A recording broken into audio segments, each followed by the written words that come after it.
They believed love would be enough. Not because they were naive, but because it felt real.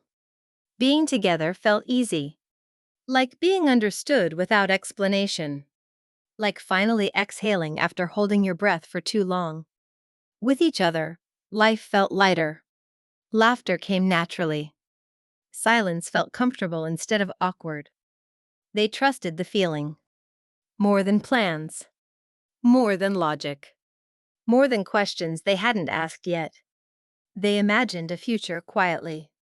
Not with details, but with assumptions. They told themselves love would figure out the rest. Hard conversations stayed unspoken. Not because they didn't matter, but because honesty felt risky. What if saying the truth changed something? What if it created distance instead of closeness? So they waited. And love made waiting feel safe. But small doubts appeared. Quiet ones. Differences in priorities. In timing. In the way they imagined life unfolding. They noticed them, and then chose not to look too closely. Because love was good. And good things feel fragile. For a while, love covered everything.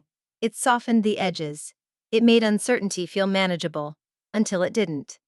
Because love can make you believe that feeling is enough to survive reality. But reality doesn't disappear. It waits. And slowly, it began asking questions love couldn't answer alone.